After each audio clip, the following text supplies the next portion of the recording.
All right, guys. Hi. Hey, how's it going? It's Allie. We're back with another podcast, and I am doing this podcast a year older. That's right. I am old now. I turned 26 on August the 25th. And yeah, I've had lots of thoughts about being 4 more years closer to 30. Still single and childless. So But we love looking at the silver linings here at the Relatable Podcast, which, welcome. I don't think I introduced the podcast. Hi, this is the Relatable Podcast. um, but I mean, also, that's what this is about. I'm going to tell you how I really feel about being 26. I wish you guys could see my face. I'm like disgusted with myself. How am I older? Like, I'm already old. How am I another year older? It's just baffling to me. Like, I turned 26. All of a sudden, my feet were ticklish when I went and got a pedicure. I went and became a plant mom, and I'm currently fostering 2 cats. Like, someone signed me up for Married at First Sight because the cats were really the breaking point for me and my friends. Spinsterdom is really coming for my life, and we can't let it win, guys. We cannot let it win. We're just going to dive right in. I mean, we already have dove in to this podcast already, but we're going to dive in. I'm 26 and I have lots and lots of feelings about it. It's baffling. But I would say that I've learned so much about myself by my 26th birthday. My 25th year of life was so eye-opening and chaotic and like just so revealing on so many different levels. I'm just trying to sit here and think about all the things that I learned. Like, I can't even put into words all the things that I've learned. Like, you guys wouldn't listen to the podcast. It would be like hours long. It truly would be. I've learned about myself, about the world, what I deserve, friendships, what I care about, what I truly stand for. Yeah, and like a bunch of things that I also feel in my heart that I like can't even speak out loud. Like, there's so many levels to the things that I learned. But I mean, there was a global pandemic that started. Also, yes, the pandemic is not over. Wear your fucking mask so that we can go back to some kind of normal. All right, Karen. Thank you. I lost friends. I had a lot of relationships with friends change. I will definitely say that was one of the biggest lessons in my 25th year. It was just, what do I deserve in friendships? What kind of friend am I? What kind of friend do I deserve? And really just learning that it's okay that your friendships with people will change and you will have different levels of friendship with different people.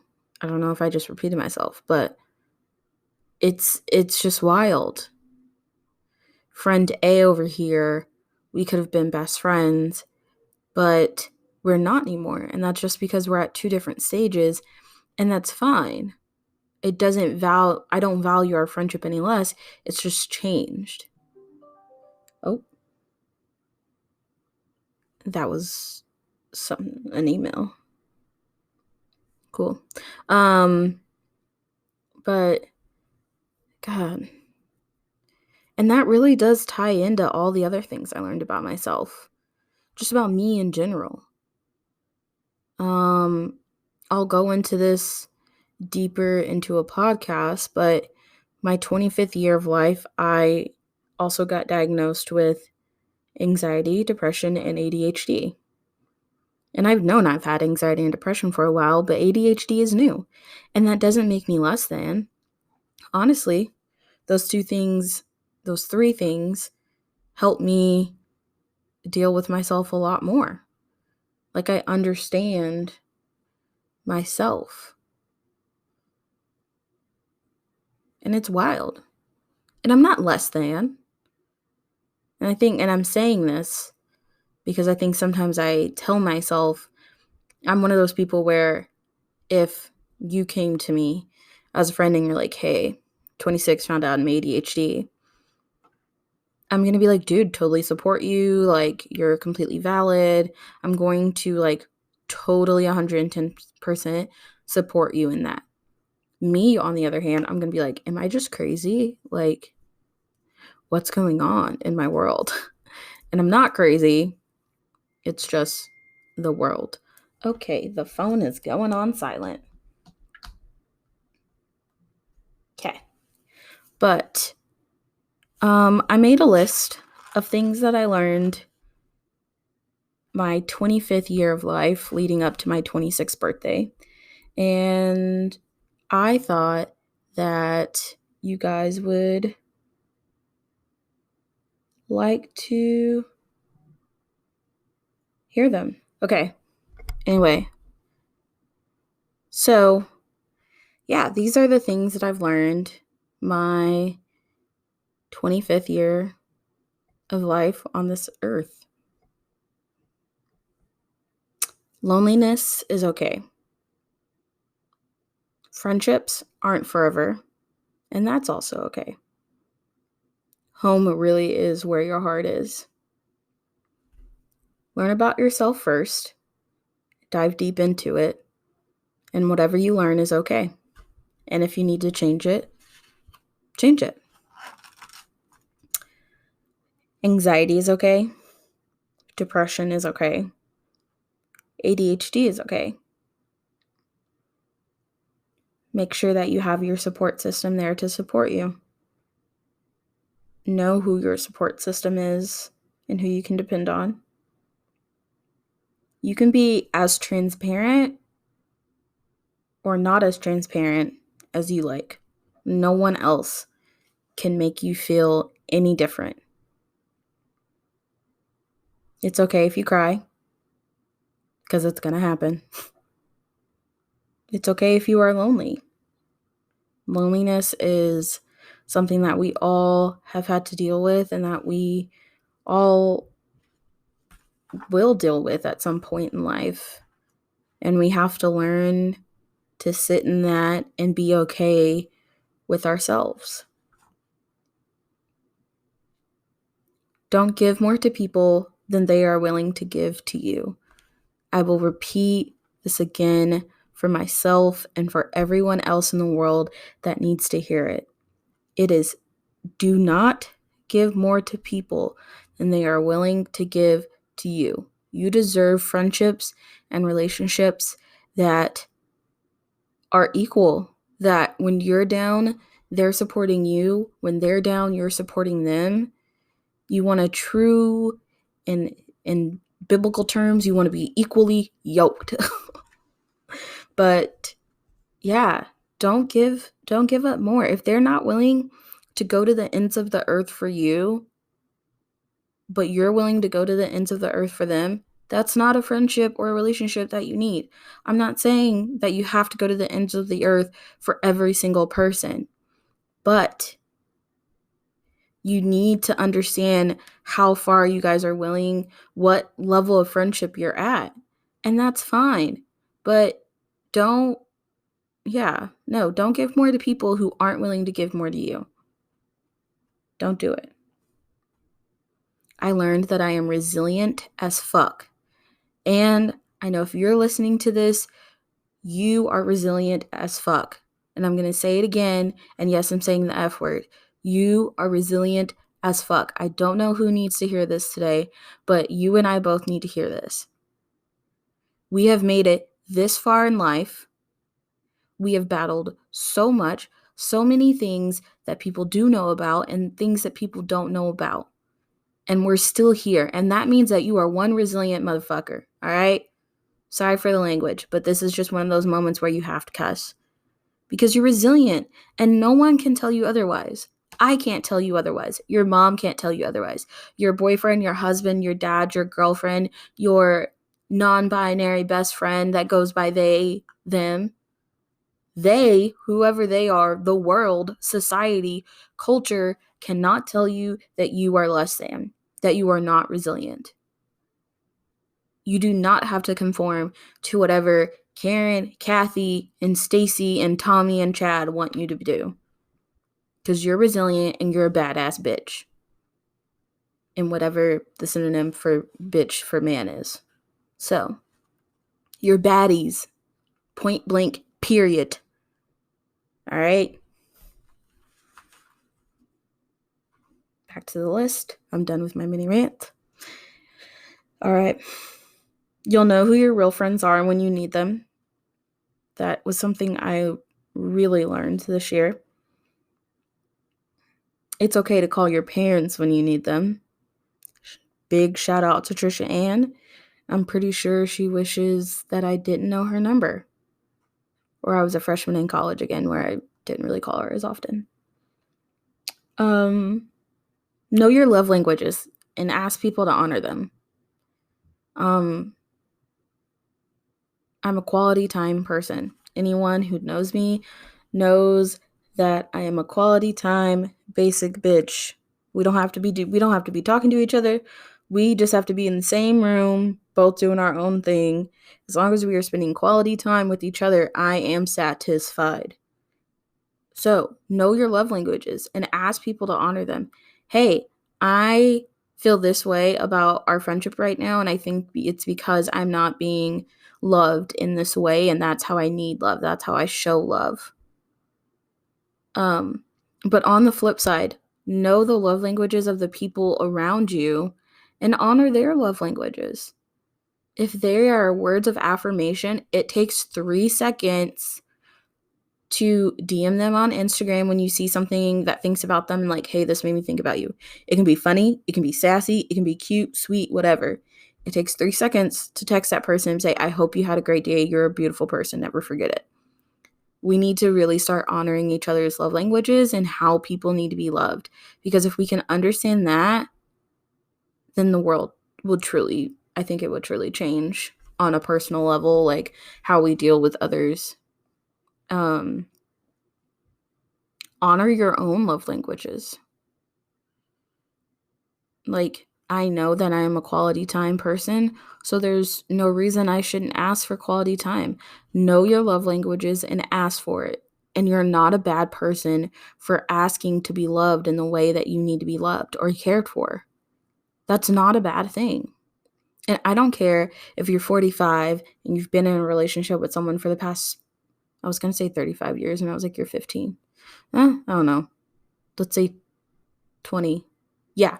So you've been in a relationship with someone for 20 years and you guys are, doing the same thing. No, take the test. Make them take the test. I don't know. We believe love is love here on the Relatable Podcast. Make your significant other, whoever that is, take the test and really learn about each other and love each other in the way that you need to be loved. Make your friends take it. If you're a college girl and you haven't at least taken the love language test, come on. If you know your Enneagram but you don't know your love language, girl, boy, y'all, come on. Also, speaking of Enneagrams, I don't know mine. So, if someone wants to send me something so I can figure out my Enneagram, let a girl know. I'd appreciate it. But, the last thing I learned, well, it's not the last thing, but to kind of brighten things up, one of the last things I learned in my 25th year of life is to read the Tinder bios. If you are any kind of person on any kind of dating app, specifically Tinder, you will know this is important. I know it's important, but did I do it? No.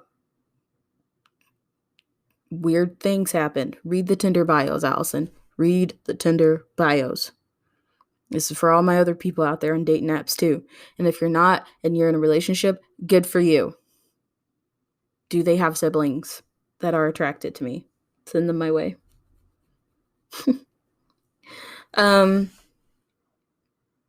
Yeah. That's really all I have. I was gonna do a drunk segment on this, and my birthday weekend and on my birthday, I got drunk, but I did not sit down to record the podcast. I wonder why. I was drunk. But yeah, it was a good birthday weekend. My best friends came into town and I got plants and we went to IKEA. We were socially distant, of course. We wore a mask the whole time. It was just a grand old time.